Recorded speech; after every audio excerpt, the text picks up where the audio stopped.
श्रीमती विप्लव ठाकुर जी। माननीय उपाध्यक्ष जी धन्यवाद। Very good. मैं ये राष्ट्रपति के अभिभाषण पर धन्यवाद प्रस्ताव के लिए खड़ी हुई हूँ, पर मुझे समझ नहीं आ रहा कि मैं धन्यवाद किस बात का करूं, कहां से शुरू करूं।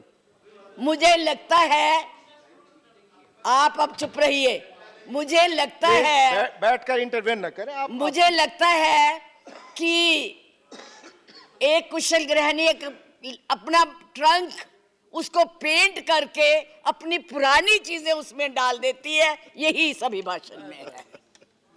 कुछ नया नहीं है, वही उज्ज्वला है, वही दीनदयाल है, और वही पे जो है मिशन की बातें हो रही हैं। बेरोजगारी की कोई बात नहीं है, महंगाई की कोई बात नहीं है, क्योंकि इनको उसकी चिंता ही नहीं है। ये नौजवानों के लिए कुछ करना ही नहीं चाहते। आज विद्यार्थी जो पूरे देश में झंडा लेके खड़े हैं, उनको अपने भविष्य का फिक्र है कि हम डिग्री तो ले लेंगे पर नौकरियां कहां से लाएंगे, क्योंकि इस अभिभाषण में उसका कोई जिक्र ही नहीं है। ये अभिभाषण ऐसे लगता है जैसे मुंगरी लाल के सपने दिखाए जा रहे हैं। मुंगरी लाल के 2014 में भी दिखाए थे, अभी भी दिखाए रहे हैं। अभी राणा जी बोल के गए, राणे कि जी कांग्रेस भी मैनिफेस्टो देती थी, हमने करके दिखाया है। आज अगर आप गरीबी की रेखा से नीचे देखें तो लोगों का हुआ है। अरे आज यहाँ बैठे हुए हो, हवाई जहाजों में चलते हो और उनमें चलते हो, किसने दिए, किसने बनाए? आज स्कूल कॉलेज यूनिवर्सिटी किसने बनाए? आईआईटी किसने बनाई? एमएमटी किसने बनाई? जिसमें आज आप दिखाई दे रहे हो। क्या किया है 6 साल में? केवल भारत को तोड़ने की कोशिश की है, भारत को बांटने की कोशिश की है, और कुछ नहीं किया है। मास वही करो। आज आप लोग इस देश को इस तरह से बांटना चाहते हैं। कुछ नहीं है, ना महिलाओं के लिए है। आज पूरी महिलाएं जो है इस चिंता में हैं कि हमारा भविष्य ठीक है, हम सुरक्षित हैं, वहां उनको कुछ दिया नहीं जा रहा। और मैं ये कहना चाहूंगी कि मैं पूछना चाहती हूं, क्योंकि आप बहुत इतिहास के बखे हुए हैं, मोहम्मद गौरी को किसने बुलाया था? किसने कहा था दिल्ली में आंख बंद करने के लिए? कौन जयचंद था?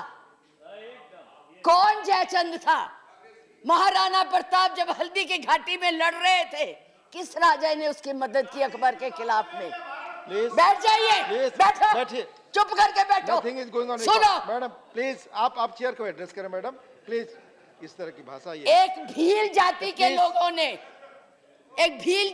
लोगों ने महाराणा प्रताप का साथ दिया था। कहां थे तब? आज बात करते हैं देश को आजाद कराने के लिए अहिंसा का पाठ पढ़ाया। आप क्या जाने अहिंसा, जो लाठी लेके तो ट्रेनिंग देते हैं, आज लाठी की जगह बंदूक और रिवॉल्वर आ गए हैं। और हमने सिखाया आपको अहिंसा, आपने सिखाया है जनता को हिंसा, नफरत। पर बोले, इधर बोले, और चेयर को एड्रेस करें प्लीज। आप चेयर को एड्रेस करें। और आज तो मैं उपाध्यक्ष जी देशद्रोही की भी परिभाषा पूछना चाहती। क्या है देशद्रोही की परिभाषा? किसको देशद्रोही कहते हैं? मुझे याद है जब कम्युनिस्ट पार्टी ने भारत की आजादी को नहीं माना था, 4 साल के लिए बैन कर दी थी, लेकिन उनको देशद्रोही नहीं कहा था नेहरू ने। सरकार ने देशद्रोही नहीं कहा था। पंडित नेहरू के खिलाफ लोकसभा में वाजपेयी जी बोलते थे, उनको देशद्रोही नहीं कहा था। आज कोई भी आपके प्रधानमंत्री के खिलाफ, आपके गृह मंत्री के खिलाफ, उनकी नीतियों के खिलाफ बोले, वो देशद्रोही हो गया है। उनको जेल में डाल दो, उनको पकड़ लो। 6 साल के बच्चों को भी नहीं आप तो छोड़ रहे, आप क्या करेंगे? आपके पास ना तो कोई कार्यक्रम है, ना आपके पास भारत के लिए कोई नया सोच है, कुछ नहीं है। केवल एक सोच है कि कैसे इस देश को तोड़ा जाए। 70 साल में उपाध्यक्ष जी हमने पाकिस्तान का इतना नाम नहीं लिया था जितना ये 6 सालों में ले रहे हैं। हमारी महानायिका ने पाकिस्तान के 2 हिस्से कर दिए थे, बांट दिया था, और ये आज पाकिस्तान के नाम से डरा रहे हैं और वैसे कहते हम बहुत मजबूत है। हर बात के लिए पाकिस्तान, हर बात के लिए पाकिस्तान। क्यों भाई, क्या है वो? आपका कुछ लगता है? हाँ, जरूर लाहौर में जरूर बिरयानी खाने गए थे, कांग्रेस नहीं खिलाती, बिना बुलाए गए थे। और आज बात करते हैं,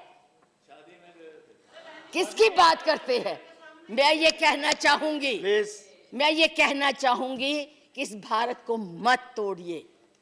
बड़ी मुश्किल से पटेल, नेहरू ने इकट्ठा किया है, आप तोड़ रहे हैं। आप नहीं कहते हैं, आप तोड़ रहे हैं, इसका विभाजन कर रहे हैं, लोगों को बांट रहे हैं। मैडम, आप चेयर को एड्रेस करें, आपस में चर्चा ना करें। मैं उनको एड्रेस ही नहीं करती जी, मैं उनको समझती कुछ नहीं हूँ, वो है ही कुछ नहीं। जिनको बोलने की समझ नहीं है उनसे क्या बात करनी है।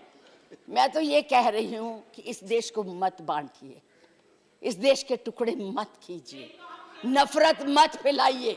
बहन जी चुप रहिए, अपनी बारी में बोल लेना जो बोलना होगा, अब चुप करके बैठी रहिए प्लीज। अब देश के टुकड़े मत कीजिए। आज जो हम इस स्थिति, आपका इसी सीए ने, आज जो आपका एक ही देश था, पाकिस्तान आपसे नाराज, चाइना आपको कुछ नहीं समझता, नेपाल भी आपसे खफा हो गया है, और बांग्लादेश था जिसको भी आपने इस सीएए से नाराज कर दिया है। आज वो भी सोच रहे, उसके 4 मंत्रियों ने अपना प्रोग्राम कैंसिल किया, एक उसमें कि इस देश में ऐसी बातें हो रही है। इतना ज्यादा आप कहते हैं कि यूरोपियन यूनियन को हक नहीं है बोलने का, प्रस्ताव लाने का, तो उनके एमपी क्यों ले आए थे? उनको कश्मीर क्यों ले गए थे? आपने खुद उनको इनवाइट किया है, आपने खुद इसको इंटरनेशनल बनाया है, आपने खुद इनको, दूसरे लोगों को इसके ऊपर दखल देने के लिए बुलाया है, और उन्हें नहीं बुलाया। जब तक हमारी सरकारें थी किसी की हिम्मत नहीं बढ़ती थी हमारे देश की तरफ देख ले।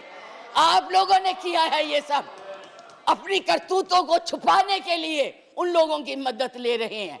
आपके पास कोई प्रोग्राम नहीं है, आपके पास कोई कार्यक्रम नहीं है, केवल एक कर्म है कि गोली से उड़ा दो जी, मार दो जी, खिला दो जी, यही आपकी यही आप करने जा रहे हैं। इसलिए मैं आप लोगों से कहती हूँ कि इस देश को मत बांटिए, इस देश की एकता को बनाए रखिए। इस देश में जो भी यहाँ है, आज वो सदियों से रह रहे हैं, अभी नहीं आए हैं। अब पाकिस्तान और बांग्लादेश, अरे भाई वो तो है ही इस्लामिक कंट्रीज, उनके बारे में क्या बोलना है? हम तो सेकुलर, हम तो धर्म को मानते हैं। किस धर्म की बात आप करते हैं? किस राम की बात करते हैं जिसने अपनी मर्यादा को रखने के लिए जनता की बातें सुनी थी? उस जनता की बात सुन के उसने सीता को वनवास भेज दिया, और आप लोग बात तक नहीं करना चाहते। किस राम राज्य की बात करते हैं? किसको पूजते हैं आप?